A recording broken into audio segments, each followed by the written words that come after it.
Today's date is February 28th. Okay. February 28th is today's date of this CALEXIT Congress. We have a lot. 2021. February 28th, 2021. As you can see, we're getting more professional by constant input by Congress board members themselves. And I'm able to look and make this organization look professional, not because I'm that smart, but because the rest of you are telling me good ideas, like Professor Walter Williams saying, hey, why don't you say the date at the beginning of a meeting so everybody knows the date and they can track along? That's how we're going to get there. That's how we're going to get there. So February 28th, CALEXIT Congress. We've been meeting for a few times. We are keeping our meetings to an hour and a half following the process outlined by the group. We'll do 10 minutes of housekeeping. We'll do about 50 minutes of presentations and then 30 minutes of Congress votes and hardcore discussions. The meetings end at 1:30 sharp. Congress members are not expected to stay after that point, although they are welcome to.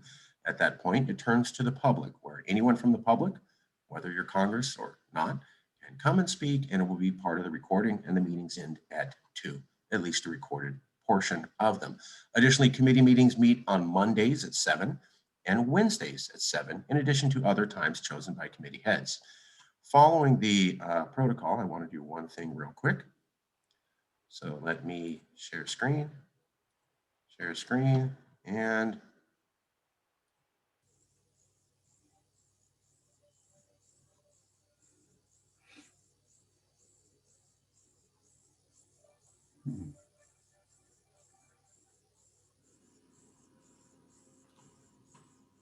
just love that. Sorry.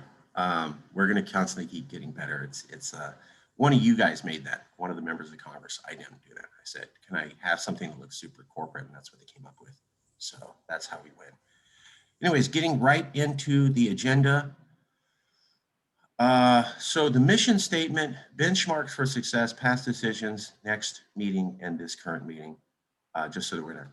Now we're looking at a new mission statement today, but currently the current one is to raise awareness among all Californians, or at least those aware of CALEXIT, the 1/3, that it is unreasonable to not have this discussion about what if California has to go it alone by itself if the USA becomes increasingly unstabilized. Additionally, to raise the profile of Californians as to Californians that California is a nation, and to Americans and everyone else, and to be the best recognized and most honest and trustworthy organization of Californians dedicated to having a conversation that California could possibly be a nation. Some of the benchmarks, again, that mission statement, we have a revisal for today, but that's the existing one. Some of the benchmarks are become as professional corporate operating, displaying incredible organization. We have an exhaustive set of rules proposed by Congress and accepted by democratic processes and in recording. We have committees for almost every single issue, and we have committee heads suggested for most of those, and we've already had a few committee meetings. The 501c4 incorporation has been registered with the California Secretary of State. That was officiated 2 days ago. Yes, California is now a registered nonprofit mutual benefit 501c4 corporation with the California government. Additionally, we filed our employee identification certificate number with the Internal Revenue Service, and we're waiting for that. There's also a new website for Congress called the CALEXITcongress.com and a CALEXIT Congress forum for discussion. We've also had most members get on that forum and register. So we have the 501c3 set up for the basic fundraising. We have a website of the Congress set up to look like a professional group of people. We also have a forum for 24-hour discussion of the Congress established with most of the Congress members already on it. The next step will obviously be to start actually using the forum. As I've talked with a few of you Congress members, they said, look, that's all great. Now you got to do it. So that means Sunday meetings, you have votes and they matter. And that means the forum is where the discussions go and for discussions, and it matters.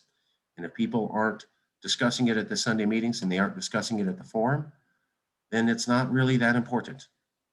So that's the official places for Congress's business. We have both of them launched. They're available to everybody. Everybody's registered. Now we're going to start doing it. Benchmark 2 is to have full implementation of Robert's Rules of Order. We have 2 or 3 people who are really good at that. We're still in the experimental stage, meaning we are committed, but we're trying to practice it. We need to do a lot better. That is an area that we need to improve on. I admit that.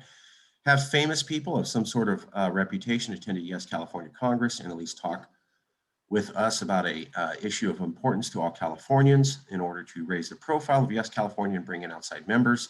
I'm going to start on that next week. I spoke with Stephanie Kamari, who's LGBTQ and also part of another community that represents 1/5 of Californians, and she gave me a bunch of LGBTQ churches. So I'm going to start reaching out to them to see if we can have some people speak.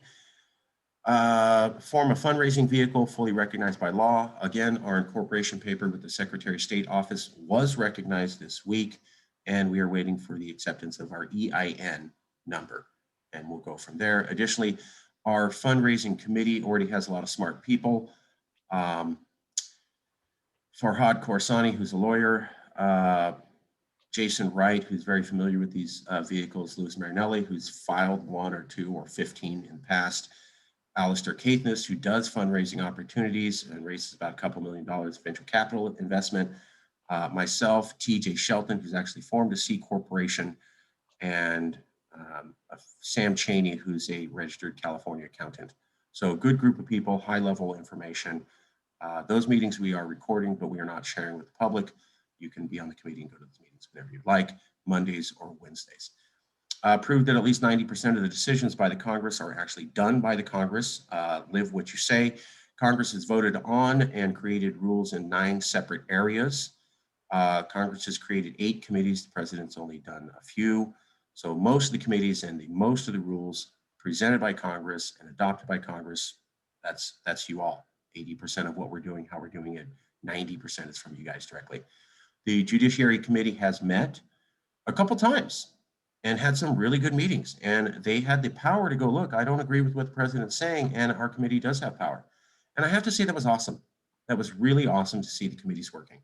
And for the few of you who were on the committees and were like, whoa, Marcus, I don't agree, thank you. Thank you. That's doing it. You know, I can't make democracy happen. You can. I can only say I hope it, and then we're hoping for it. Cuauhtemoc, orale. 4 publicity projects enacted. In order to prove that we're getting things done, Congress has reached out to conservatives and is the CALEXIT organization who is committed to doing that. Sorry, I lost my place. We are the only organization to have the ambassador from the other largest secessionist organization in America, the TNM, have an ambassador on our board as an advisor. The only ones to do that. Additionally, we had Adam Kokesh as a member of our group, showing we are reaching out to conservatives across America in order to get the votes, in order to prove that we are committed to legal secession, in order to be taken seriously as peaceful secessionists who are following the law. Congress did create the recall debate and has staffed it with 3 different candidates. We've run 3 tests today. The recall debate is going to be going forward. We actually were able to get outside people to participate in this very first Yes California conference. Additionally, Congress has reached out to other independence movements, such as the Cape Party, to come and speak to us. And additionally, today we've asked the Baja Independence, or Movimiento de Independencia de Baja, to come out and speak. Cuauhtemoc Morgan is here in order to do that. Past decisions of Congress were voting process of Congress, powers of all members, the operations, how's it work, how we deal with transparency, how do we do agendas, benchmarks for success, what are those? What are strategies to grow the size of the group? What is the mission statement of the group? And what are some of the committees? Next week, we will have a presentation by Felix Allen Martin, who's not part of the Congress. He's an outside guest, longtime CALEXIT member for years, and he will be presenting a proposal for desalination in order to fix a longtime domestic issue of California, keeping in line with the mission statement of Yes California and this Congress to discuss issues of importance to California, to show an independent California would be important for them. Additionally, we will be going hardcore into resolutions, and we will start making resolutions. We've been discussing that the Congress is going to be able to direct the funding of the 501c4 that I just said is now incorporated. That's true. Additionally, the Congress is going to make official statements that are the word of the CALEXIT movement. And we're going to post them officially on every platform. Yes, California has to 160,000 Californians. This is a new thing that's never been available to the public. It's been highly guarded what the official statement of Yes is, but we're turning it over to you. And next week, I want to go hardcore on resolutions. Some of you have already presented ideas. The fact that Joe Biden said live on CNN that America's not going to talk to China about their genocidal campaign against the Uyghurs. The fact that America has already reopened a children in cages Latino border facility. Yes, Guatemala, they did that in America recently. As a Latino, I'm disgusted. The fact that Seek Independence is looking for allies right now, and anything else we want to discuss. So we'll go forward with that. For today's agenda, we are now done with the publicity part, almost right on time. I'm about a minute behind. So at 11:10 to 12, we do presentations. We're going to have Cuauhtemoc Morgan and J. Draco Arias Chavez speak about Baja independence and working with the CALEXIT Congress. Ted Blaszczak, who is the, I think, president of the Formal Corporation Initiative and Referendum Campaign Services, has asked to speak to Yes California about being hired as a signature gathering campaign. He's an expert in the field, and he'll be giving us the lowdown on the details of hiring professional signature gatherers for the CALEXIT initiative. Stephanie Kamari is here to talk about how to draft a professional resolution. Nicholas Wildstar will be discussing the debate for recall candidates, which is this Monday at 1, this Monday, March 1st at 5:30. Dewank Mahajan is here to talk about sentimental learning, to find the keywords that best describe CALEXIT and then sell the information for fundraising. Jason Wright had an incredible week. He was able to go to the Bay Area Regional Council think tank and talk about a policy developed here at Yes California and get them to adopt it live in the middle of their meeting by the president of the entire organization. And that's the Bay Area Regional Council, is the top 500 companies in the Bay Area. Facebook, Google, YouTube, perhaps you've heard of them. Well, a Yes California Congress member went to one of their meetings and brought up a Yes California position and said it so well that the president, Michael Weinberg, had to publicly address that and say they're going to talk about it. Hey, Nick, how you doing? We might have a guest speaker, and then Don Sutton I invited to come and talk about the Vicky voter flyer. That's basically the idea that we need to have a flyer that says, what are the top 5 reasons to support CALEXIT for the average voter? And you need to explain that. At 12, we'll have some votes from Congress on any changes to the rules, any changes to the mission statement, and then adoption of committee heads. So, and any comments on the website. So we're about 3 minutes behind. We're going to go right into the presentation. So I'm going to start with MIBC, and then we'll go to Stephanie, and then we'll go to Nicholas about the recall debate. So Cuauhtemoc, I'm going to go to you first for about 7 to 10 minutes. Then we're going to go to Stephanie, and then we'll go to Nicholas about the recall debate. So Cuauhtemoc Morgan, and Jay, you are here. J. Draco Arias Chavez. Morning. Está right bien. But first of all, have a grateful from Los Cabos, Baja California Sur, Mexico, to all my friends. So I want to know, Marcus, what happened with Matthew. I don't know what happened, if he is in the moment or in Yes California, is out. I don't know what is the status of Matthew. And Jay has a message from the our movement here in Peninsula de Baja California.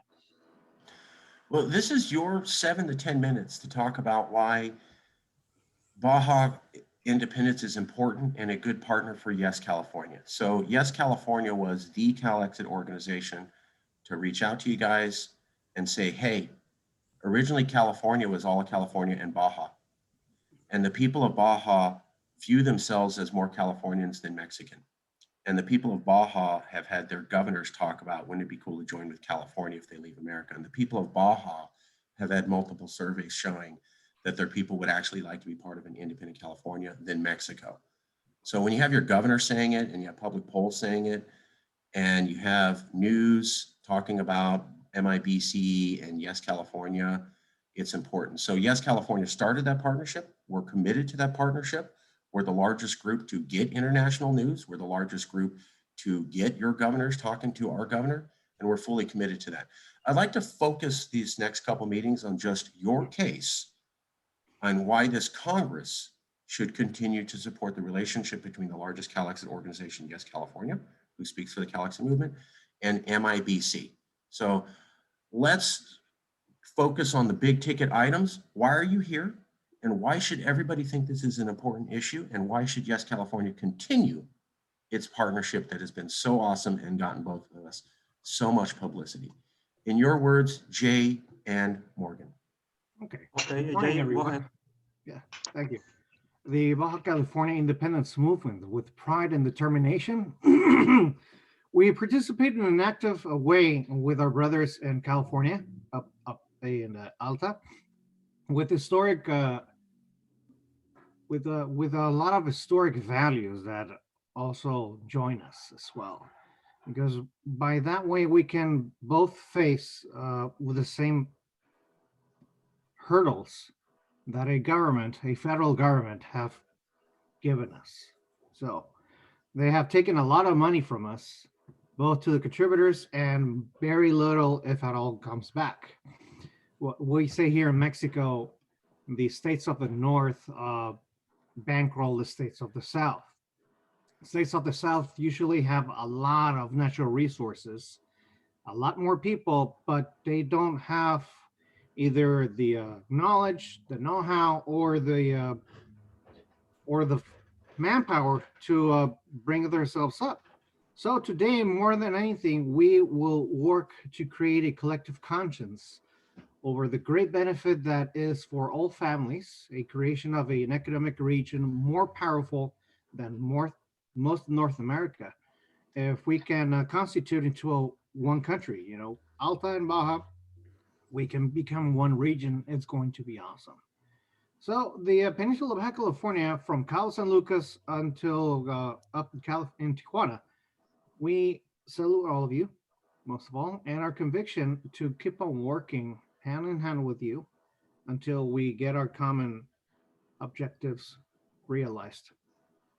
Cheers, and viva la Gran California Libre. Viva. Morgan, thoughts, feelings? How would you like to explain the movement and why a partnership between Yes California and MIBC is Yes, as fruitful? Jay says, and you told us, California, the origin of the word California, the first use was in Cabo San Lucas. Cabo San Lucas, the first name in the maps was called California. Cabo California was the first name, and the first time the name California was used in the world to name a place, and that place was Cabo San Lucas, Cabo California. And then the name California extends to the north through the missions that we have, that common vertebral column that are the missions from La Paz, Santiago, and Comondú, Baja California, Santo Tomás, and San Diego. The mission of San Diego was founded by the same priest, Jesuit priest, that go out from La Paz to found San Diego de Alcalá, and that's our common origin. And that's because our movement has not only the identification for the development through the years, is also the identification because we have the same roots or origins are from a common root that was the Spanish missions that spread all the peninsula of Baja California and the state of California. And the name of California was first used in Cabo San Lucas. And we are working together very, very well. And with Jay, we are doing all the things to fix and found the first embassy or the second embassy of Yes California on California in Tijuana. That will be our first goal, and we are going to make that real. The first or second embassy, I don't know if it was the seat of first or second, but it will be in Tijuana. The Yes California embassy working this year. That's the goal. this year, the embassy has to be being opened in Tijuana. That's what I say. That's a huge publicity vehicle. That'll do so good for both our movements.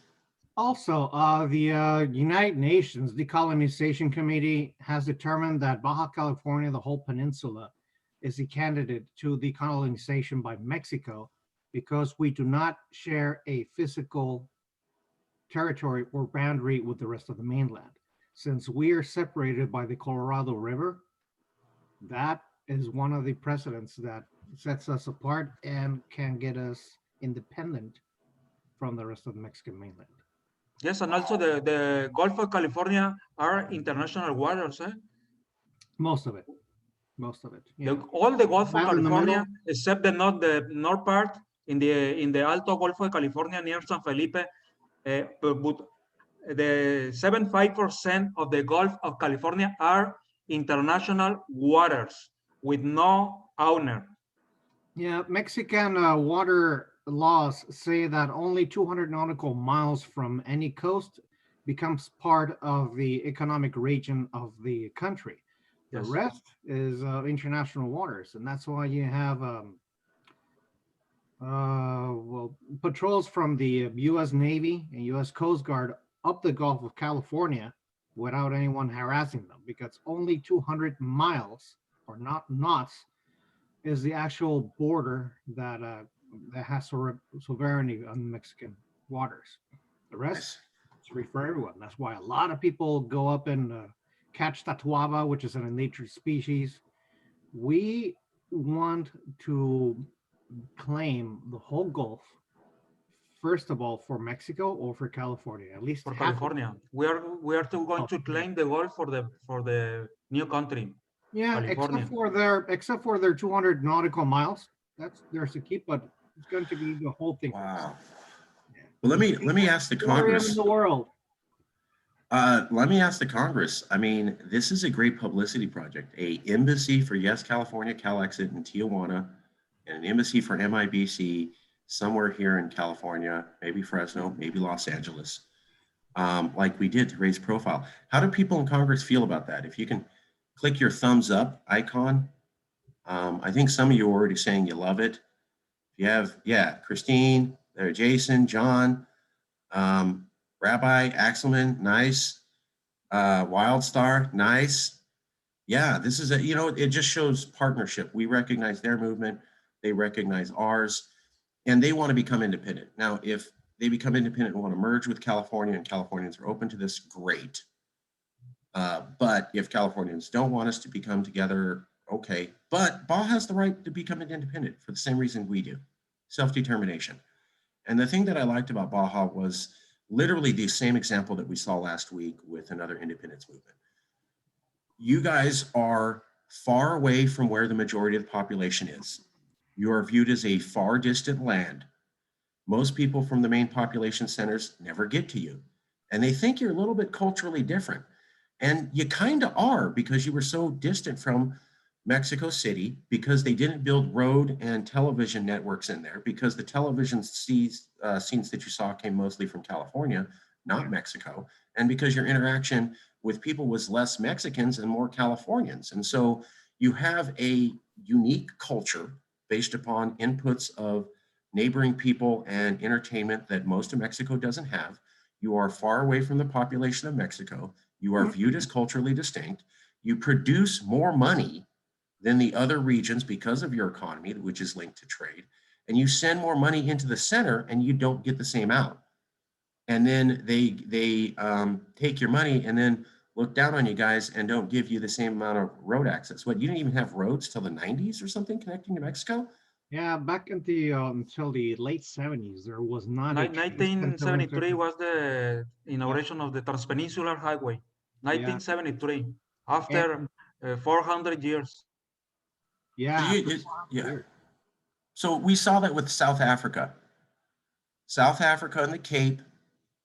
Here's South Africa, and the Cape is over here. And they don't vote the way the rest of South Africa does. They produce more money than the rest of South Africa. They're culturally different. They're racially different. They're kind of more of a mixed race with different inputs. and they don't vote the same and they produce more money, and more of their money goes to the center and not back. And then the center talks trash on them because they're culturally distinct. That's the same thing with California. That's the same thing with Baja. Very similar happened. And for those who haven't heard the story before, I was born in the mid-70s in Tijuana. Back then, Mexican peso circulating in the peninsula was a novelty. Everything was based in dollars. All prices were in dollars. And until now, if you want to pay rent, it's in dollars. The Mexican peso did not circulate until those days. And if you turn on the TV or radio, everything you get was from Los Angeles or San Diego, airwaves, free-to-air TV. There was only one local station in Tijuana, and it was reruns from decades ago with very bad dubbing, so we just never bothered watching that. So we got all of our English education from watching TV shows, especially PBS, Sesame Street, Mr. Rogers. And on the radio, 91X, which is famous in the region, was broadcasted from Tijuana, not from the US, and it still is. Also, Mexican products, canned foods, specialties only arrived to Mexicali, because any further than that, they had to drive through the Rumorosa Hills, which is quite treacherous and dangerous to drive through. So whenever, and I remember my godmother driving to Mexicali to get Mexican canned foods to come and sell them here. Otherwise, once or twice a week, we would cross the border with not much of a hassle, just showing an ID, which was given away by the Border Patrol. And my mom's name with my brother's name and my name was on her card. And sometimes we would, just forget those cards and say, oh, we're gonna pick up groceries. All right, go through, and we would come back the same day. We didn't have an issue. We did not want to stay behind in California, even though we thought it was, a parasitic, not a paradise, a utopia. Everything was not parasites. Okay. They had burgers and they had big shopping malls and everything. I'm like, it's beautiful here, but it's not home.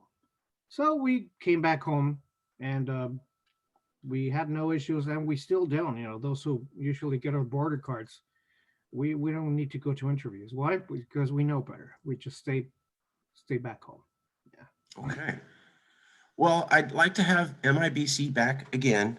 We have a couple more presentations. I have to move on to it. You guys are Congress members, and we want more MIBC. And if you know Californians who are here and like MIBC, invite them to Congress. So I just wanted to reestablish that we have similar arguments and justification for our independence movements. We've had a fruitful partnership, and this new CALEXIT Congress is, as you can just see, everybody loved the idea of an embassy, just as dedicated as your historical Yes California partnership moving forward.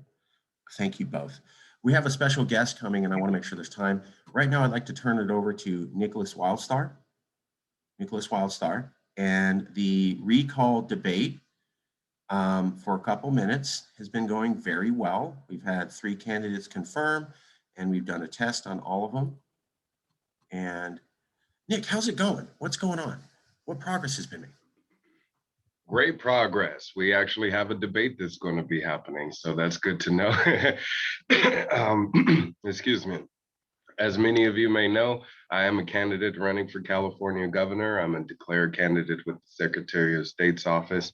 You can Google me and find that out. So I have courted Yes California and suggested as a Congress member that we create one of the first debates for the recall of Gavin Newsom, since there are declared candidates.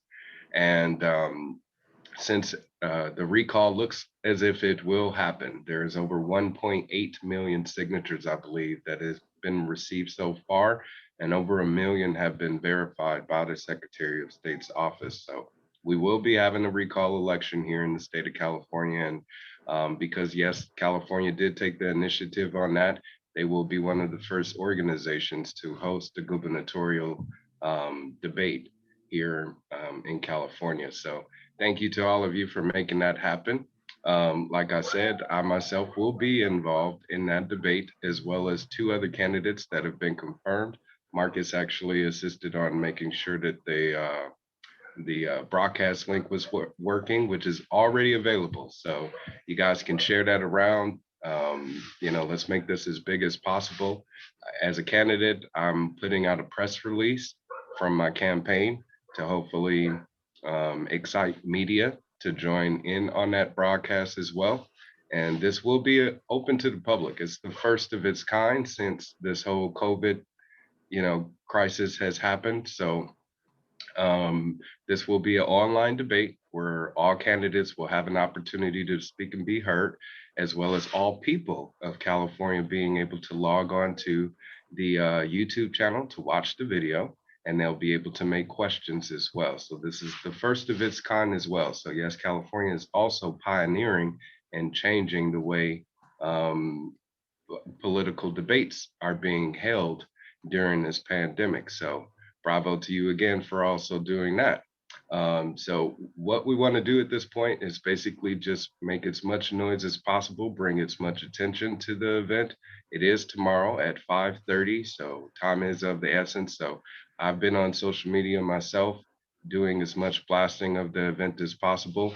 And am also again having my campaign staffers do that as well. So I just encourage you all to again promote the event so we can get as much attention as possible, because if we're able to speak about the issues that matters most to California voters, then they know that yes, California has their best interests at heart. And that's really what we want people to know about this organization, is that we stand behind their desires for the change of the state. And we are proud to lead the way in that effort. So I'm very happy to be a member of the Yes California Congress. And again, thank you all for inviting me in, of course. I'm going to get you that money after this. That was great. Thanks. Paying off people to speak well of you works. So it's it. Yeah. So well done, man. I mean, oh my God. Every day when you're here, the more people see you, I get phone calls like, who's that guy? Is he running for office? Yeah. Oh, he should run for office. He is. That's why he's doing it. Exactly. He's good at it. So did you see how he promoted that? It was a succinct presentation on, yes, California is doing this. This is innovative. Here how it works. That's perfect. That was a great commercial for the Congress. I wanted a lot of people from many different backgrounds, diversity, many different backgrounds, many different ways of thought, all saying, I'm with this group and we're doing innovative, exciting things to gain attention. That's the whole point of why we're here, period. This recall debate, and all of you that know me know I do this. So when we have success, I go, look at that. Because it's hard to tell people, let's achieve a theory, versus when we do something concrete, I can point and go, see that, more of that. And everybody goes, oh, I get it.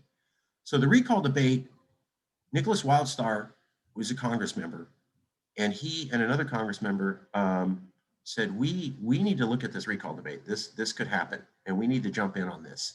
And I was like, well, yes, California is mostly left. We're mostly liberal. And he goes, but this is a California issue, right? So you're saying you're about California. You're saying you want to be involved in politics. You're saying that you can take high-level discussions. I understand that personally, you may not like the recall, but isn't this a California issue? When 25% of the population says something, are you supposed to just ignore them? How do you say that you're for all Californians when you're not willing to talk about something that a huge amount of Californians are willing to talk about, even if you personally don't like it? Isn't that not what you said? You said this is a Congress for all Californians that represents the will of Californians. And while we're mostly left and mostly we do support California values, and we're mostly Californians and mostly progressive, there's a good chunk of people here who were upset they lost their business over the coronavirus protocol. And I don't think they're white supremacist. I've met many of them. I don't think they're bad people. I don't think their motivation is primarily Trump. I think they're upset their business got hurt. Now, on the other hand, there are people saying, I'm glad Newsom did everything he did. He kept us safe. Okay, that's your opinion. And that is your right to have that. But it's also right for other people who love California values to say, I lost my business. I'm not financially making it. this is not working for me. And to just tell them, well, you're a bad person and must love Trump and go away and die, that's not cool. So yes, California does not endorse the recall. Okay, I've said that a million times. What we do endorse is reaching out to Californians and saying, as long as you support California values, we will listen to you and you have a place. And what we do support is a diversity of opinions and voices coming together. We will never tolerate anybody being against California values. But the recall debate, to what I've seen and the way that we're presenting it, is people are talking about it. They think it's important. We're going to have 3 candidates on, and you can see the questions we're asking them. This is not gimme stuff. It's, how would you have done better? Why do you think there needs to be a recall now, given that the election's 1 year away? How are you going to fix these issues when Newsom can't? So this is not, hey, we don't like Newsom, let's tear him down. This is, you're saying you can do better than Newsom. You're saying we need to have change right now. Okay, we got 3 of you. Here's the camera, 160,000 people are watching. Make your case. And you're either going to do well or you're not. And like I told some of the liberals, I go, what if somebody comes on there and doesn't do well? Then Newsom looks great. Yeah. What if they come on there and they do great? Then Newsom doesn't look good. Did Yes California make that happen? No. We provided a place to have a realistic, dispassionate debate. And we're going to get publicity from it. And we had outsiders coming in. Ted Blasak, great. I'll get to you in just a second, sir. Thank you, Ted. And we're going to get publicity. I also want to point out the other thing. This is how we win, okay? You take controversial stances, and you're right. So we were saying at Yes California, the recall debate's probably going to happen even if we don't support it. We said that months ago. Everybody laughed. All the liberals and other CALEXIT groups, you guys are wrong. You're so silly. That's never going to happen. And mainstream media. Guess who was right? Yes, California. Guess who was wrong? Every other liberal organization out there and every other California news source. So what's that make a bunch of people who think secession's worthy of talking about look like when we take a stance months before anybody else does, and they laugh at us, and then it turns out we're dead ass right and they got it all wrong? Makes us look like we know what we're talking about, like we're smart, like we're willing to take controversial stances, like we can see things other people don't, like we'll go to places they won't because we have a separate read on it. Why do we have a separate read? Because we got a big ass Congress full of a lot of smart people. So full circle, you don't have to like the recall. We are not doing it to promote the recall. We are doing it because a good chunk of Californians want to talk about this issue, and we need to be responsive. Additionally, this is called winning. When you take a stance that people are talking about before anyone else does, and you're right, there is no thing that's as good as that. So let me get 1 second. Okay, I'd like to stop there. Thank you, Nick Wildstar, governor candidate, and I'd like to go to Ted Blasak. Ted, are you there? Ted Blasak. I can see you on the screen.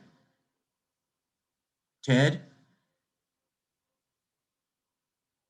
Let me make sure I'm, give me 1 second. Ted is our guest for today. Let me make sure he's unmuted. Robert Sargent Morgan. Ted Blasak. Hi, Ted. Ted Blazak here by phone. That's fine. Ted Blazak. Yeah, Ted. Yes, so sir. Ted Blazak is with the Initiative and Referendum Campaign Services Corporation. He works for Professional Signature Gathering Corporation. Yes, California is the only CALEXIT group to have the CALEXIT petition out, and we will be refiling that, asking people, as Nick Wildstar has done so many times, would you support studying how we could become more independent so we can keep federal taxes here? I'm going to turn it over to Ted.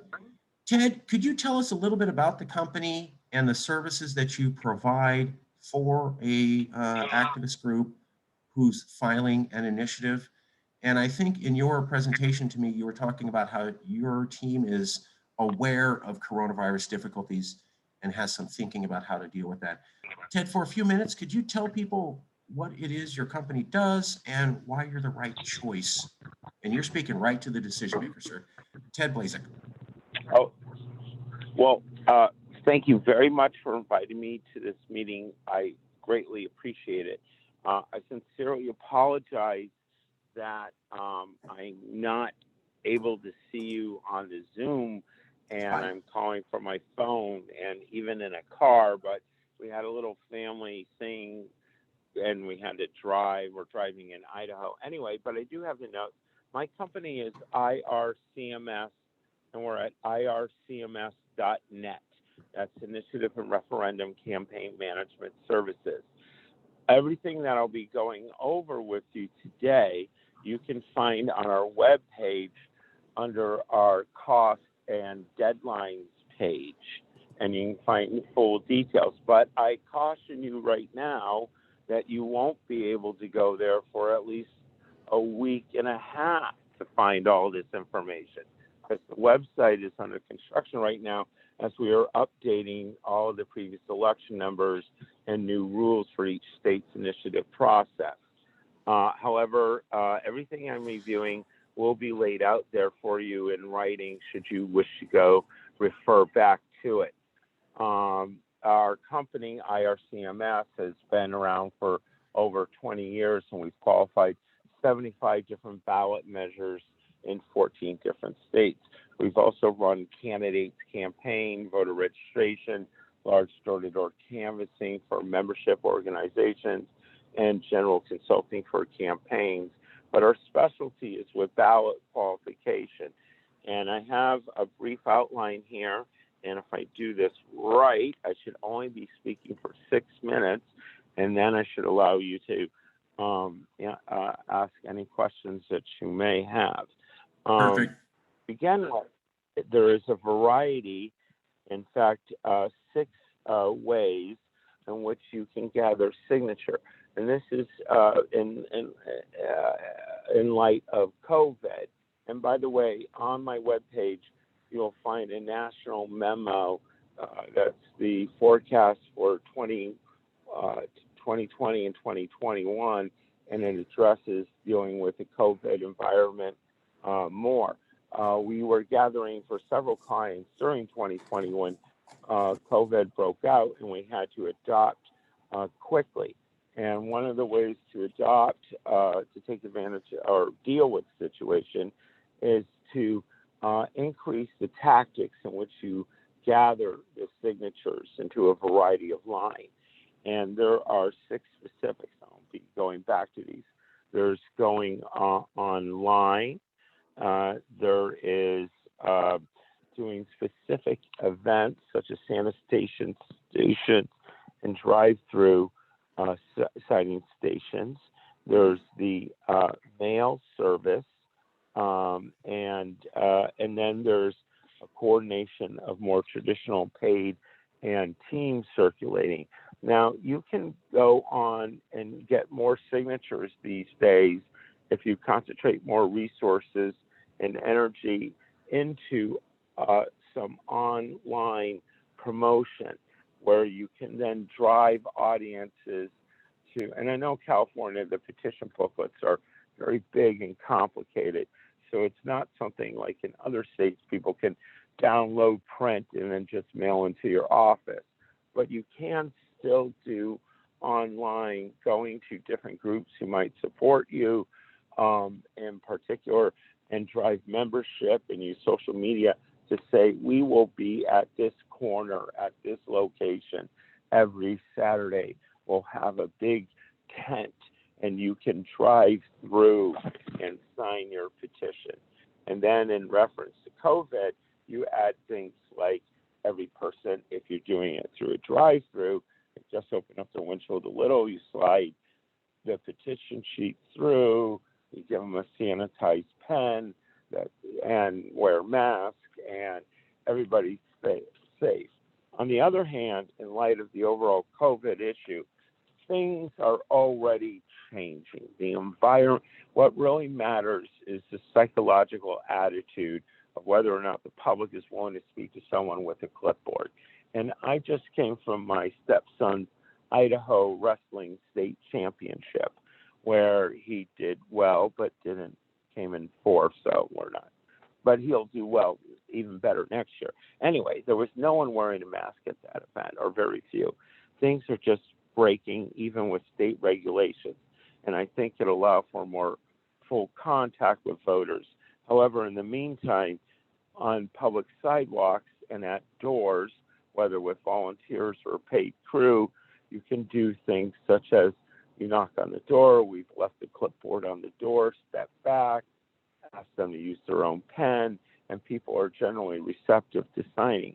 We also have at public libraries or public events, sanitation stations where we'll have little booths set up and we stand 5 feet away and there's hand sanitizer, and you get the idea. But you use a lot of signage at these things rather than more direct communication with the circulator themselves to self-direct people to sign.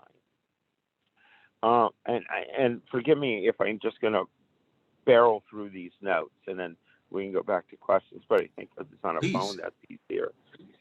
Okay, so another method that people turn to, and we did with our clients, was mail, derailing directly to voters' petition sheets and then asking them to mail back to our headquarters. I would disadvise that in general right now, and in particular in California, because of the size of the petition books. It worked to some effectiveness on campaigns we were on in Oregon and Utah because it was the height of the COVID, and we were using the COVID as the reason to open up this letter and to sign this petition and to participate in democracy, because otherwise the COVID would prevent democracy from happening, and that had a much added urgency to recipients so that they were more willing to sign rather than if they would be just on the issue. Further, because of the size of the booklets and the error rate with voters signing, and you need to send things back and keep a rather complicated database and mail system going, it winds up being overall cost prohibitive compared to the more traditional on the ground, which is the last thing I'll discuss, which is a paid team. Pardon me. Now, our approach at IRCMS is to integrate the paid team effort with the volunteer effort because we find it to be more effective for both. And generally what we do is in this state, we will set up a series of depots or offices across the state, 8 to 10. And these offices are open for volunteers to drop in and get training and drop off material and receive new material. But more importantly is we have our trained staff out of these offices who will have regular meetups, volunteer meetups. Whenever somebody gathers a signature, whether they're paid or volunteer on a petition sheet, the very first signature is the most difficult one to gather because they have fear of the interaction. So the thing you need to do is to hold their hand and demonstrate success. So we will have a staff person go out with a small crew of volunteers, like every Saturday at a farmer's market or something like that. And they will say, oh, first we'll do like about half an hour of in-office training. Then we go out to the field. And then my leader will say, watch me gather a signature. And they go and they gather a signature. And they take probably the most capable person of the volunteers and say, okay, now you do it. And then they'll do it. And then our staffer will give them feedback. Usually it's a compliment sandwich. You did this great when you said hello, but you forgot to ask if they're a registered voter. Remember, that's real important. and then I like the way you say goodbye and allowed me to step in to make sure they were a registered voter or something like that. But you have to do that kind of initial training. And then after that meetup, your volunteers will usually produce a good, more than even paid, a good 10 signatures an hour. And at the end of a 2-hour shift, and that's why they produce more. They're out there for only a couple hours instead of like 8 hours like a paid staff person. They will then be handed a volunteer kit that we call the volunteer drag. And they take that kit with them around to their family and friends, and we ask them to return it in 2 weeks. And we keep a database, of course, of everyone who's volunteered and taken material out with them. When they volunteer, they're given a sticker that says, I have already gathered this many signatures for the team. We also do thank you notes to them. Further, and this is the next thing, is after you gather signatures, how do you do with them? How do you process them? Well, we have a very detailed processing system where we examine everything, and there's no way around it. There's 2 ways to do this. There's the sloppy way, just gather a whole bunch of signatures, cross off what looks like junk, or you do my way, which I've learned to do over the years as the most effective, and having seen campaigns fail in the past. So what we do is we examine every single signature, and we create a database of everyone who signs your petition, and that's included in our cost. And we pass it off to you, and we always do this to ensure our validity rates are as high as we need them to be. Further, while we're doing the database of everyone who signs your petitions, we will send out either that night that the petition is signed by the canvasser themselves, or in the office, a postcard thank you note to the voter for signing your petition, so that you're not only kind of getting their support, but then with the postcard, you're locking it in. You have a vote for winning the election. We always believe that we shouldn't just gather your signatures. We should help you win your election.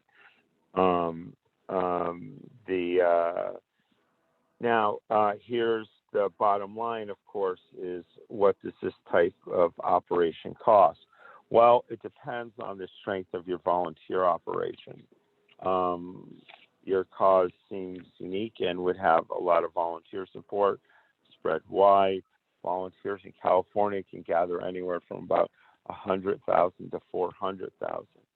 In the state of California, for a constitutional ballot measure, you need 8% of the last governor's turnout, which is 997,139 signatures. For statutory or referendum, you need 5% of the governor's turnout, which is 623,212 signatures. We recommend that you, at least our company, because we examine every signature, because we remove so many, because we make sure it's clean, you always have to have an additional buffer, but we will guarantee a 70% validity rate. Failure to do so triggers a financial penalty. And therefore, we recommend that the total amount of signatures that you gather in California through both volunteer and paid signature gathering for a constitutional measure would be 1,424,484 signatures. And for statutory, it would be 890,303 signatures, the same for a referendum. And again, if you'll pardon a website that is greatly under construction, this is still the start of the year, and we are updating memos for every state. All this information will be available for you on our webpage within the next week and a half as well. Hey, Ted. And that's everything I have to say. Okay. We have 5 minutes for questions, and then we're going to go to Congress. So any questions, please be brief. Here's an expert on initiative and referendums. Any questions from Congress members about it to an expert on initiative referendums? Jason and DeWonk, I'm going to move you guys to 12:30. We will get that in today. trying to do my best to blah, blah, fit it all together. So questions from Congress to Ted Blazek on details on initiative or signature gathering, anything he said for the next 5 minutes.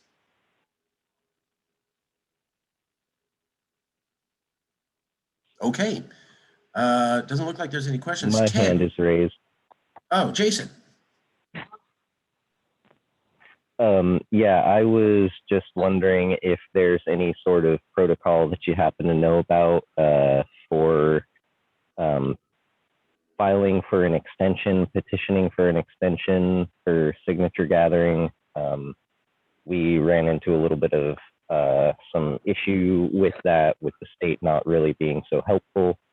But we have seen that other people somehow, other people filing initiatives have been able to petition the government successfully for an extension.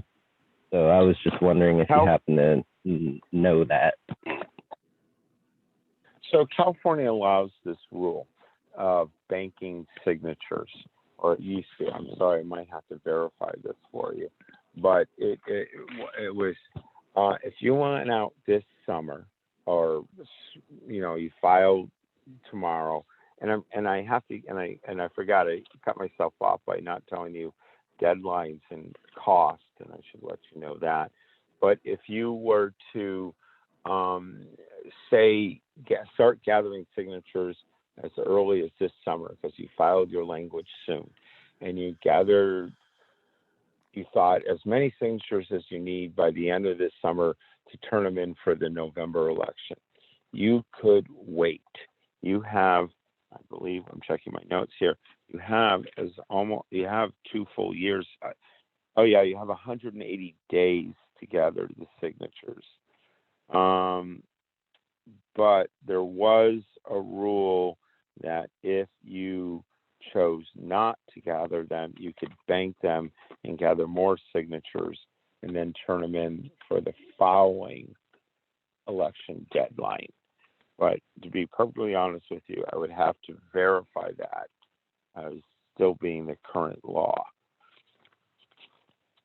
But you didn't have to put them in an odd year election. You could hold off for an even year, if that answers your question.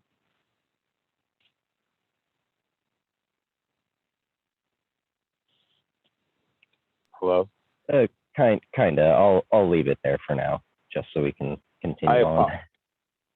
Yeah, you know what? And by the way, I'm ted.ircms@gmail, and we are at ircms.net, and I can get more specific and research any specific questions that you may have. I just want to leave you with the bitter pill here, just so you know. California requires a massive amount of signatures. Only Florida requires more.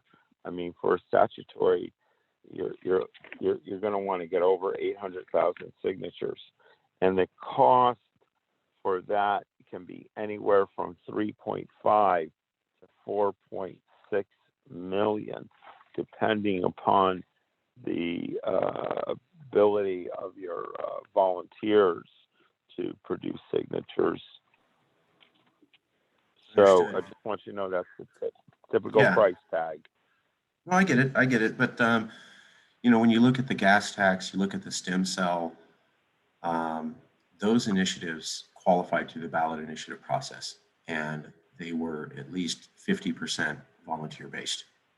So while the price tag might be 3.5, they really had a volunteer army, and especially stem cell was able to do it almost all virtually.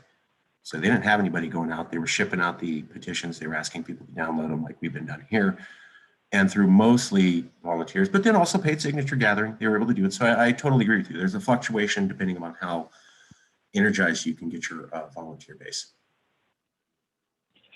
Yeah, and using COVID to help you get your volunteers to do that downloading or responding to mail. Whenever you have good lists of supporting organizations, those are people that you can mail effectively, and your cost per signature return will be good through that outlet. Yeah, Okay, got to stop there. If you go to the chat, you can see Ted Blasek, Initiative and Referendum Campaign Services. There's a link to his LinkedIn page. There's also a link to the website, IRCMS. So go to chat. You can learn about Ted. You can find out the organization he's with. And Ted, could you say your email one more time, sir? Sure. It is Ted, TED dot IRCMS at gmail.com. And that's Initiative and Referendum Campaign Management Services. So what that stands for. And I thank you very much. I'm very honored to have been invited. I tried to give you just a bunch of details so you had some reference information. It's time short, but I'm sure I can answer some questions in more detailed creativity.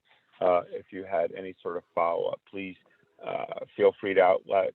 And very few people get so publicly involved to make sacrifices of their personal lives to make public policy better.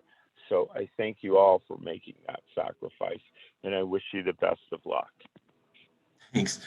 Thanks. And Ted, if you want, you have access to the chat. You can type in there additional contact if you want. We have to move on as a commitment to the CALEXIT Congress Day on agenda. So we're going to move to the Congress section now. The Congress is going to be, and then at 12:30, we will have presentations by Jason Wright and DeWonk. I apologize to both of you. Trying to, stay on time.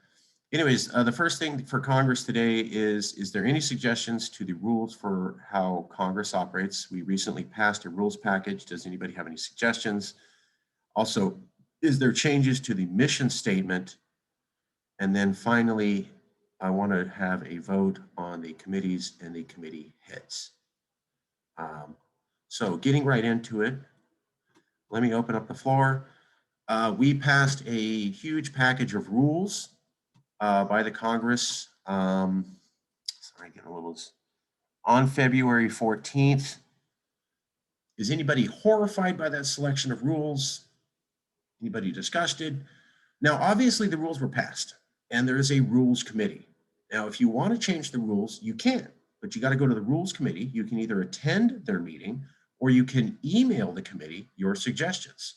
The rules committee would look at it, go over it, and if it seems there's a rough gelling of that idea, then the rules committee proposes it back to Congress and Congress votes on it. So just because we're approving the rules now doesn't mean they can't be changed.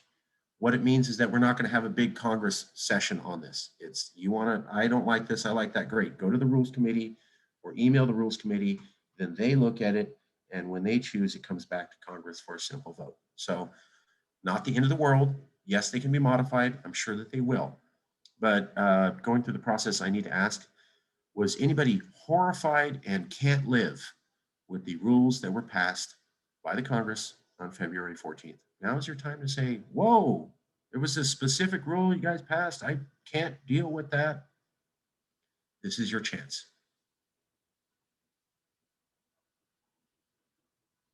Okay, I'm not seeing anybody going, whoa, okay. So I'm going to say that basically the rules are confirmed. We're going to keep them. Again, if you don't like them, you can email the rules committee. I will get, which is TJ, Christine, and Jason, and I will get those emails out. And or you can go to one of their meetings, which is on Monday at 7. That's tomorrow. And that would be the way to make changes. So now that that's done, we're moving on to part 2. The mission statement. We had a mission statement to raise awareness among all Californians, to raise the profile of California to Californians and Americans, and to be the most recognized and trustworthy group.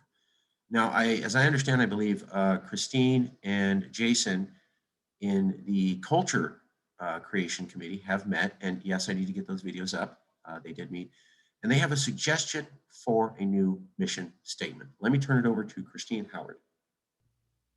Hi, you guys. So we're all familiar with the very long, wordy mission statement that goes on in the beginning of our calls. So this is what we came up with. So bullet point 1, we are an organization that wants to be recognized as the forefront leaders of the CALEXIT movement. Bullet point 2, our aims are to raise awareness among Californians that it is reasonable to discuss independence. Bullet point 3, our further goal is to raise the status of California as a nation to Americans and the rest of the world. And I will put this in the chat now.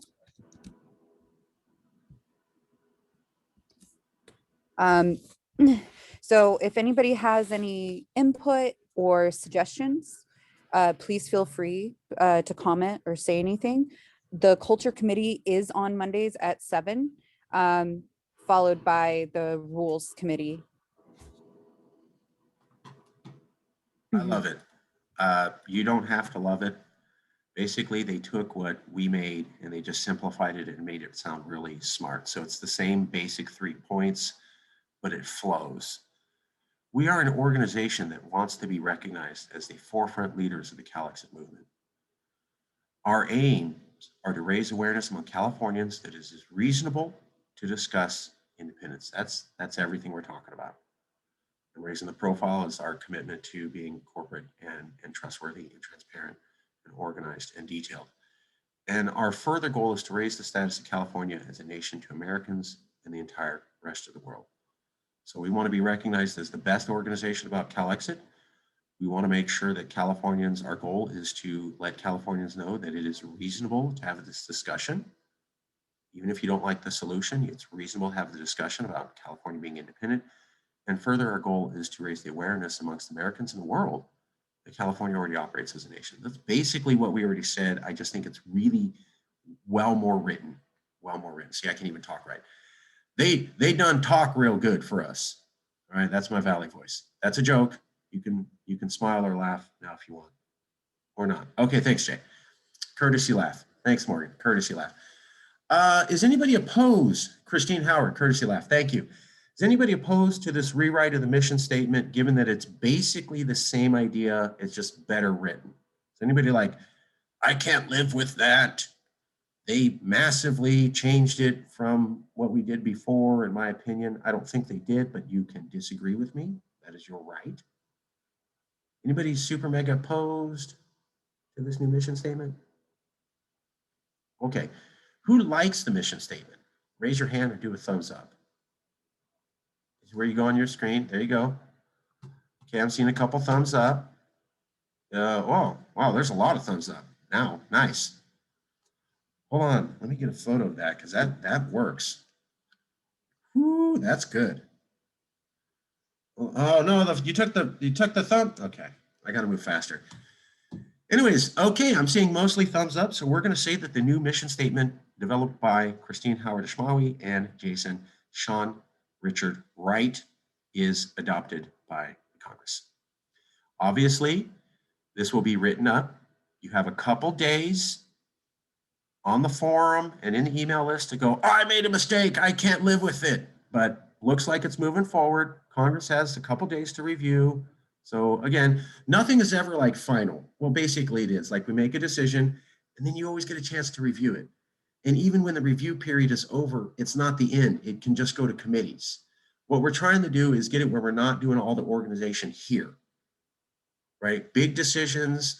Why are you doing things? Okay, Congress proved, but detailed discussions, everybody's just saying, look, do it out of Congress. Then a couple people get together and they say, we think unicorns are the best and we need to call unicorns fluffy-tailed cat dogs.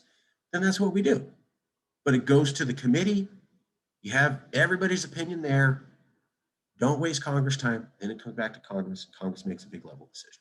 So we're moving on with the mission statement. Great. Okay, done. Well, that went well. Okay, next thing is the committees. I wanted to have this done on the forum, and we are going to be using the forum as the main thing, but right at this minute, just to get things going, I want to have a vote on these committees just to get it out of the way. So the Rules Committee. This is a committee that keeps track of all the rules of Congress. How do we operate, voting powers, etc. Now, Congress has to approve those things, but this is the Rules Committee where, hey, I think we could do a better voting system. I don't like the way we vote. I think this is more fair. Great. Go to the Rules Committee or email the Rules Committee, and they will have to listen and discuss your idea. You can go or you can say that, and they'll go over it. And here's Jay Draco's new way of doing voting, and it's so much better, and it only takes 10 hours to discuss. Great. Talk about that at the committee meeting. And then if everybody's convinced, it comes back to Congress and we go, oh, so much better. I'm glad we rewrote the way we did the votes, but I'm glad that I didn't have to sit through the discussion. You know, a couple people that are on the board with me came to me and said, I looked into this and it looks pretty good. Okay. Yeah, blame me. Don't worry. I got plenty of comments. So I had to pick on someone. I had to pick on someone. So I'm like, all right. The Rules Committee.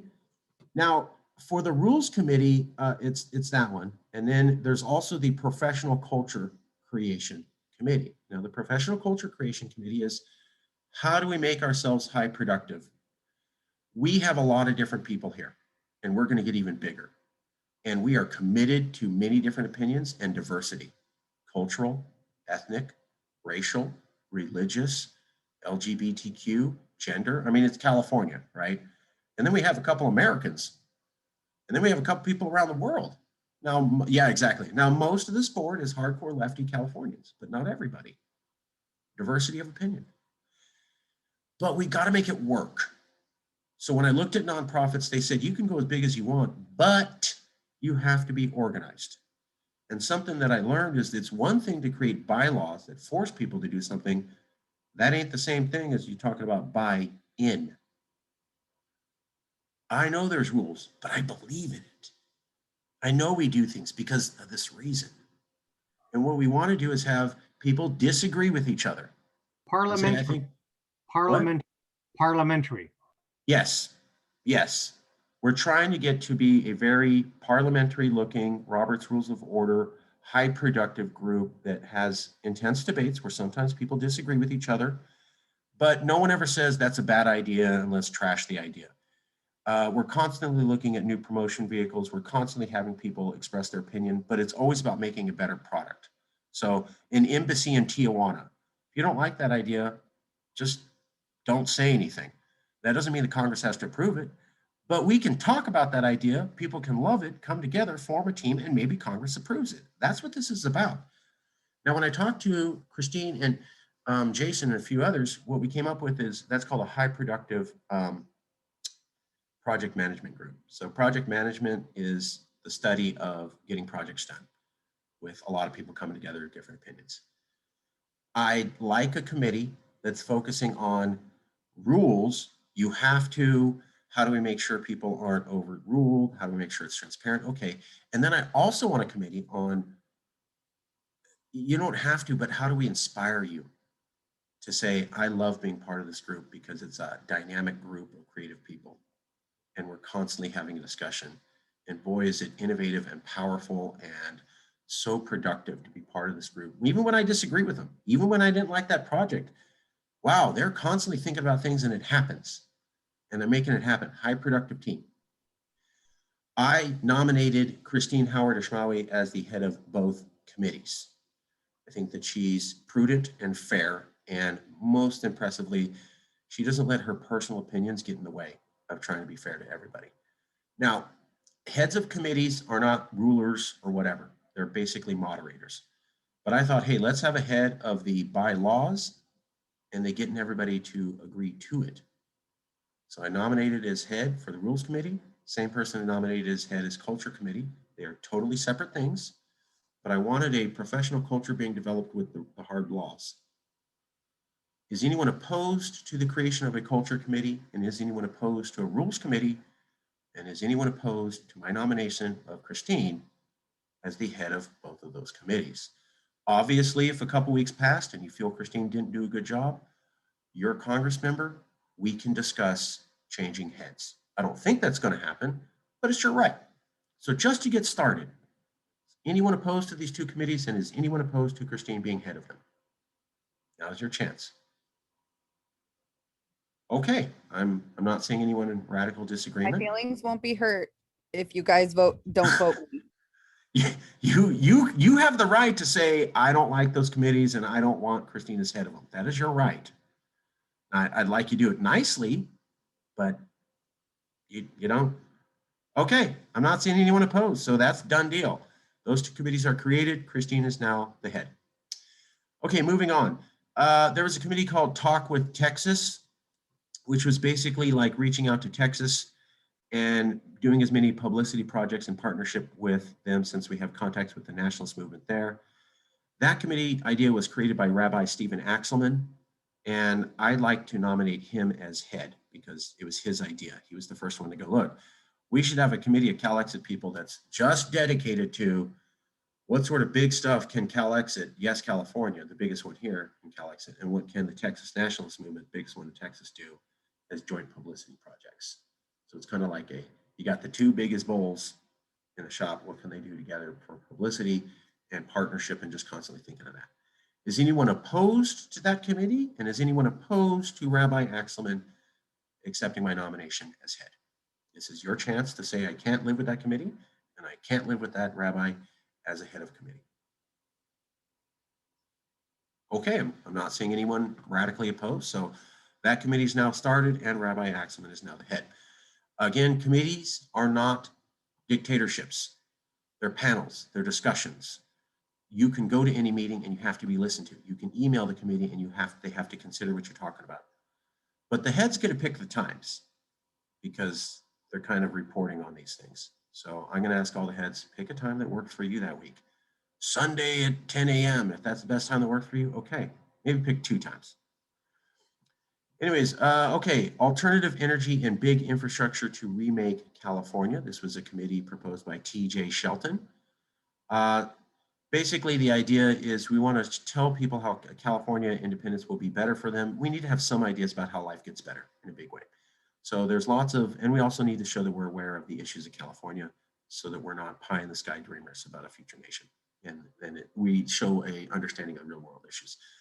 I would nominate that we accept this committee, alternative energy and big infrastructure. You don't have to go, but it's basically big infrastructure ideas to radically remake California. They would go to this committee and then people would make presentations back to Congress. I nominate that we accept the committee and I nominate TJ Shelton as head. Is anyone opposed to that committee? You don't have to join. This is just, I don't like that committee existing at all. Or like Christine said, no hard feelings, but you could oppose TJ Shelton as head. Anyone opposed to that? Okay, we're moving forward. Alternative energy and big infrastructure now exists and TJ is the head. Okay, moving on. 1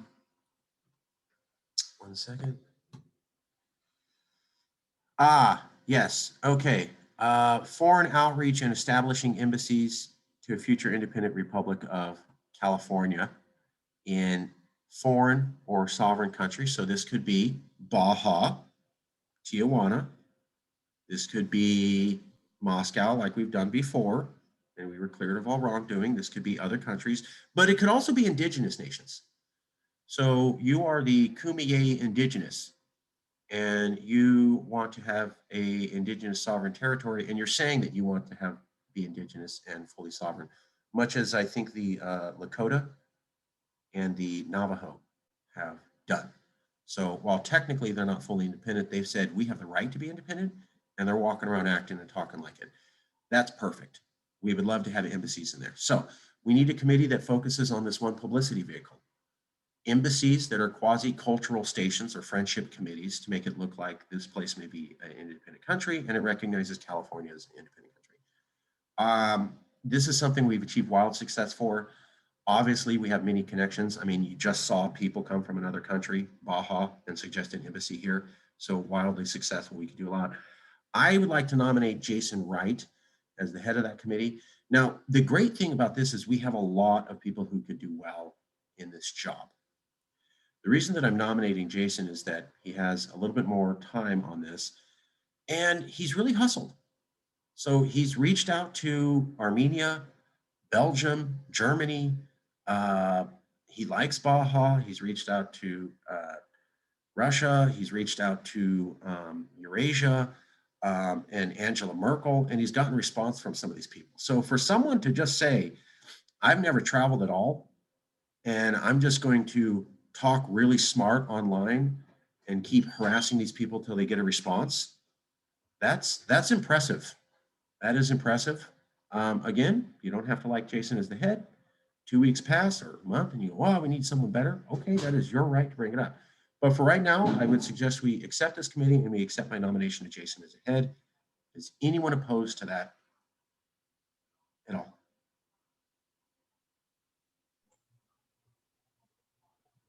Okay, no one seems opposed. That committee is accepted and Jason Wright is now the head. 2 other committees, domestic issues to bring a resolution on and international issues to bring a resolution on. So we want to start issuing resolutions. The Uyghurs are having a genocide committed against them by the Chinese government. Is that cool? Is that not cool? It's against California values. And America stands to that. Is that okay? Is that something we want to share or not? That would be an example of an international issue to have a resolution on, where we as a Congress would say California values are inclusion of ethnic groups and minorities and religious groups. And so therefore we condemn China's behavior to the Uyghurs. And because the president of America said that he would say nothing to them, to China about the genocide of the Uyghurs live on CNN, we would also condemn that. We don't have to. That's a suggestion of a resolution. That's an international issue. And yes, California, you would take a stance on that. Initially, we would have a domestic issues committee. So kids in cages. So recently, the Biden administration, who invented the children being separated from their parents and placed in cages under the Barack Obama administration, said that he would never separate children in their cages. And then he reopened the worst offending facility in Texas this week. Alexandria Ocasio-Cortez, who's a Latina, and brought up that we were suffering a genocide of border installations under Donald Trump, has said that Joe Biden is pursuing the exact same policy, and she said that recently. We could condemn the American government for highlighting someone who invented the process of children being separated from their parents, Latinos at the border, said he wasn't going to do it, and then jumped right back into the same thing, picking the exact worst, horrifying installation that Donald Trump seemed to like his best. And that we as Californians, or this CALEXIT Congress, can never support such a policy of separating children from their parents, specifically the largest immigrant group here coming from Mexico. That'd be an example of a domestic resolution. Now, you don't have to like that idea, but that'd be a statement where here's a domestic issue, we're taking a statement. So, do you all agree that there should be an international committee? Here's an international issue. I want Congress to issue a resolution. I go there, work it out in the weeds, and there should also be a domestic committee. I got this domestic issue.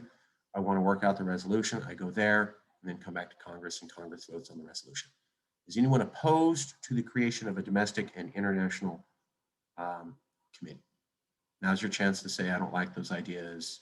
That's not how we should do it. I have a better idea for proposing resolutions. Or can you live with this for now? Okay, I'm not seeing anything opposed, so we're going to go with domestic and international committees are created. We do not have anybody as a head for those committees.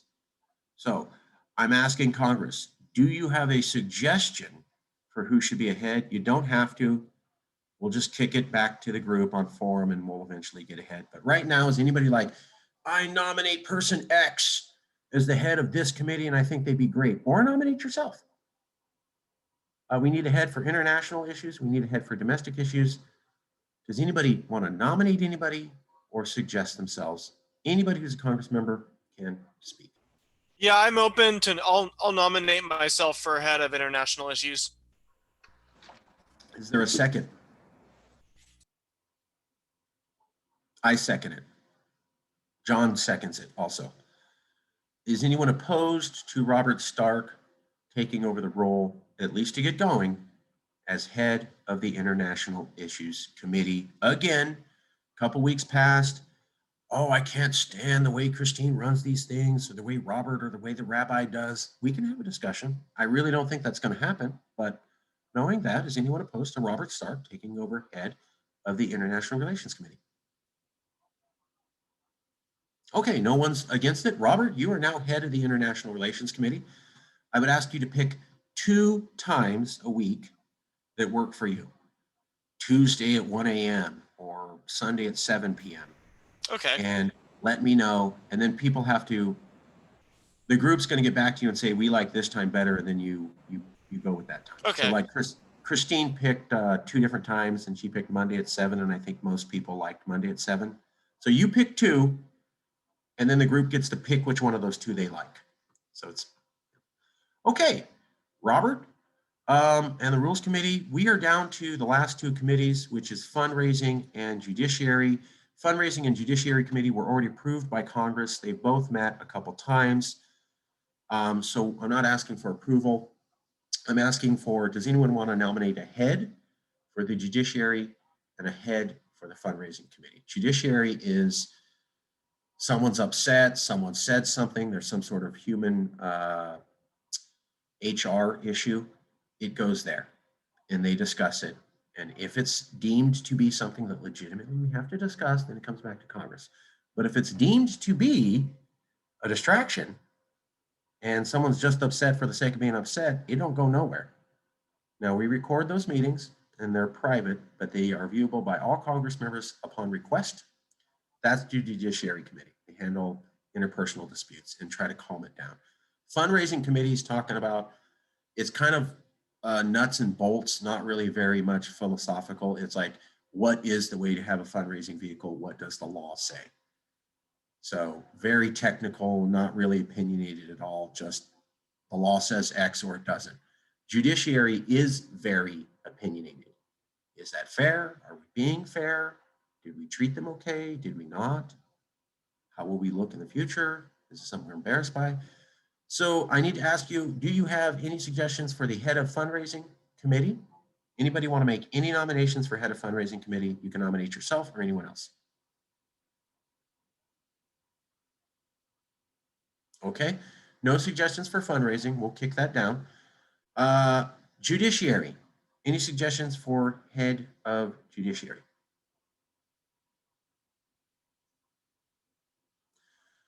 I would like to nominate TJ Shelton as head of the judiciary. I have seen him in a couple meetings. He's very prudent and cautious and very much a devil's advocate. Like, I could see how I may view it this way, but maybe this person would view it that way. And he seemed very metered and unable to be bullied or pushed in a direction. And he just seemed very wise. Like, he was a guy who'd seen a lot of mistakes and didn't want to make them, but also realized people made mistakes, but also realized, hey, sometimes you got to put your foot down. Is anybody opposed to my nomination of TJ Shelton, at least provisionally, as head of the Judiciary Committee? Okay, TJ Shelton's nomination is accepted, provided TJ accepts it himself. The Fundraising Committee and the Domestic Issues Committee still need a head. So that'll be a thing to deal with. Okay, we are right on time. I am going to... If I may real quick, Marcus. Yeah. I'll step up as the temporary interim for the domestic, just so that we have someone. And I would also throw out to the entire group that if anyone at any point wishes to take this on, let me know. I am not opposed. Well, let me ask you, okay, is anyone opposed to Jason taking on domestic as lead, given that, of course, as Congress member, you think he's doing a horrible job, you can always come back in a couple weeks and say, blah, blah, blah, blah, blah, blah, blah, blah. Although I don't think that's going to happen, and you'd have to actually have real stuff he didn't do well, and you'd have to convince Congress. But yes, it's not locked in. Anyone opposed to Jason Wright, head of the Domestic Issues Committee? No one is opposed. Jason, you're now head. TJ, are you there? And would you be willing to tell me if you accept the position as lead on Judiciary? You don't have to. Okay. Sorry, had to unmute. Yeah, no, I'm fine with that. We've talked about it before. I will be fair, and I don't care if anybody likes my perspective. Okay, TJ, I will need I'll need this from all heads. Please email me or text me 2 times that work for you. Not for anybody else, they work for you. And not a halfway time, like 2 times in the week where you're good. This is your downtime, the kids are in bed, or they're at grandma's, or the abuelas, whatever. I know all of you have 2 times for an hour sometime in the week where that's pretty solid and open. Pick those 2, get them to me, and then we're gonna have everybody pick one of those 2. So you pick the 2 that work for you, and then everybody's gonna come back. So if you accepted a committee position as a head, please send me some times. I'm gonna end the meeting right now so that we end on time. I'm gonna end the recording. You don't have to go. We will still be here. Okay. Actually, I'm gonna keep the recording up. This is the end of the meeting.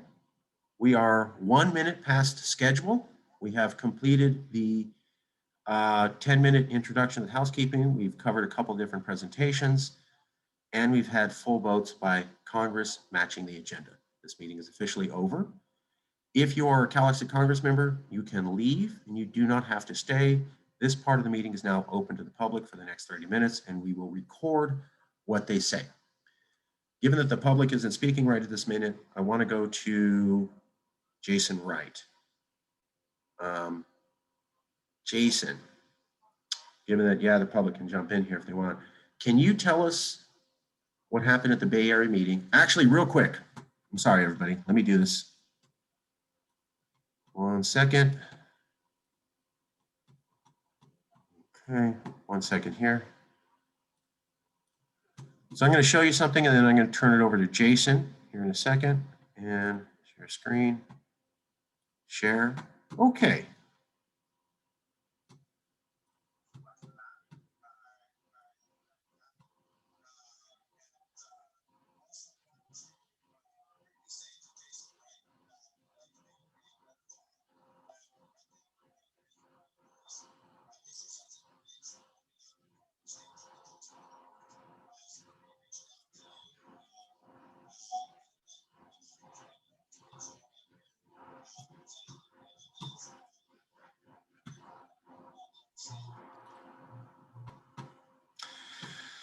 Okay.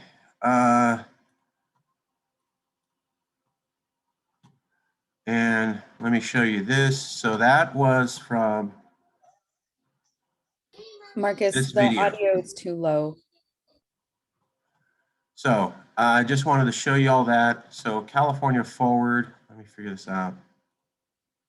How do I, give me 1 second. Why is that doing that? Okay. Not a techie. I don't know why. Why is that? I'm sorry. Give me 1 second for tech issues. Show thumbnail, show small active speaker, hide thumbnail. Okay. Oh, we're going to get better. Sorry. That was me trying to figure out to end the screen sharing video. Anyways, let me turn it over to Jason. What you just saw was the Bay Area Regional Council, top 500 corporations in the Bay Area, Google, YouTube, etc. That was the president of that group, Micah Weinberg, who spoke with me directly about the CALEXIT petition 3 months ago. And here he is talking with another Yes California member about a policy of Yes California. And he just said in front of everybody, the president of one of the largest think tanks in California, in front of the most richest and powerful Californians, thanks, Jason Wright, by name. You're right. We do need to do that policy, and I'm going to make sure that we do it. And he said it in front of everybody on record. That is a CALEXIT Congress member going to one of the most powerful, high-level think tanks that changes the laws here in California, suggesting a policy from Yes California and doing it in a manner that gets the head of that organization to immediately adopt a Yes California talking point as part of their think tank's policy. I cannot emphasize to you how much this is what we're here to do. This is winning. Jason is not an expert on these things. He went to a couple meetings, watched, and then he wrote a couple questions, and he won big. So the point for me is, imagine if all of us were doing that. Imagine if there was 40 to 50 different think tank meetings in California, And they're all going, you know what, there was somebody from this group called the CALEXIT Congress, and they had the most intelligent policy, and we decided to talk it up. You don't have to leave your house. That don't require big amounts of investment. You could do that here. Jason literally did that. Super simple, super easy, very available. What happens when there's 40 different think tanks in California, all having Yes California members there, all influencing them, all of them saying live on video, thanks, CALEXIT Congress member, we're going to adopt that idea. All of a sudden, this Congress is the most powerful, influential think tank in California itself. So small beginnings, massive success. Jason, in 5 minutes, can you tell us what you did? How'd you get this done? Jason Wright. Yeah. So just to give a little bit of preface on this, I had been partaking in the Bay Area Regional Council meetings over the last couple of months. This meeting was in association with Bay Area Regional Council, had people from like Wells Fargo, the bank, corporate executives in there talking about what they have done up to this point to try to better the communities in which they're operating, as well as potential ideas for what they could do better, what they could do further to further increase the effect. I had posted a few different things. The one that got the hit was the one with absolutely no emotional charge, no negativity, no positivity. It was strictly neutral. I didn't chew people out for being part of a big bank that got big bailout money while all of us people were suffering and going broke. Did not hammer them. When you hammer folks like that, they really don't want to respond. And when it's their meeting and their choice of addressing a question or not, the only way to really get a response is to be neutral and to present it in a way where they want to address the question. So I didn't chew into them. I also didn't, talk about all of this hopeful, sure, it's positive, but it's very, if everything goes to plan, and, if unicorns could fly, would pigs be up there too, along with them? And wouldn't that mean that A plus B equals Y to the second power times 2? Not a complicated question, not a question based on theory of future possibilities. My question was a very simple, straightforward 2-part question. 1, how will this impact the indigenous nations, aka Native folks, right? Because not everyone knows the proper terminology. I didn't know it myself, all that long ago. So again, not going to hold things against people, right? Trying to get progress, not, stand in front of them and point at them. So that was part 1. And then part 2 was, have the indigenous nations folks been reached out to? Just very clear, simple question. Hey, have you reached out to these folks?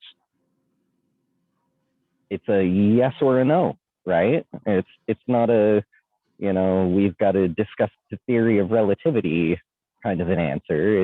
It's just a very simple question that mandates a very simple answer. When folks like this see, oh, okay, bye, Christine, good to see you. When folks like this in these meetings, these big corporate CEOs, when they see a question that's that easy, and then they're looking through all of the questions, right?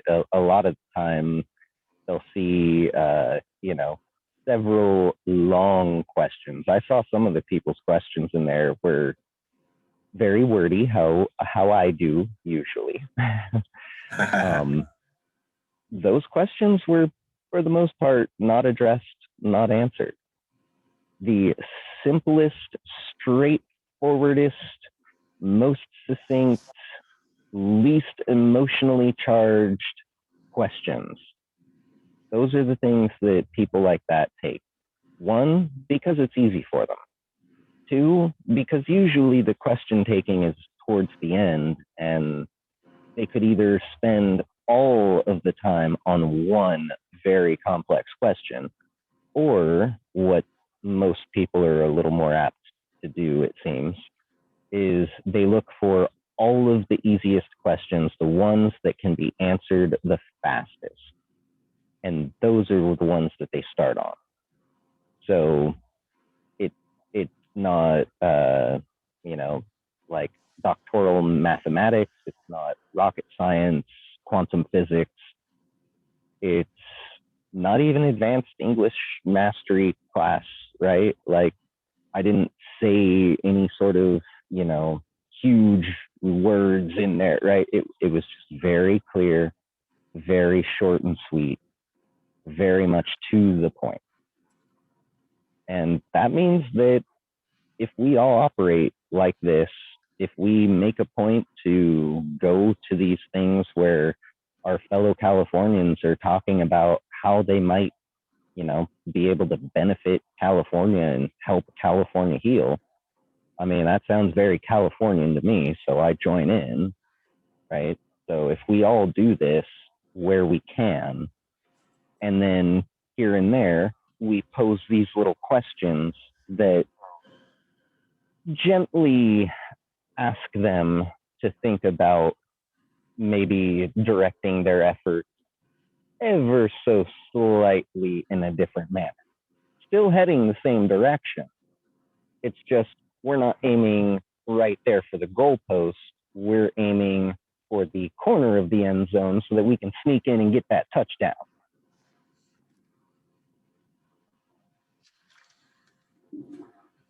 Okay. Thoughts, feelings, questions to Jason from the group. I really think this is something big because it didn't require money, didn't require training. It required kind of studying this group, watching their videos, seeing how they talk, and then figuring out a way to, in a non-political way, not calling them out, gently suggest an idea, and they picked it up. I mean, if you have the director of a top think tank in front of the top companies in California repeating your opinion, this is us influencing Californians on this conversation. This is being the best CALEXIT org we can possibly be is the most professional level. So I need to emphasize that this is something everyone can do, right? Jason just spent time studying, watched, picked up what they were doing, figured out a simple, direct way that wasn't wordy or politically charged to get them to address the question.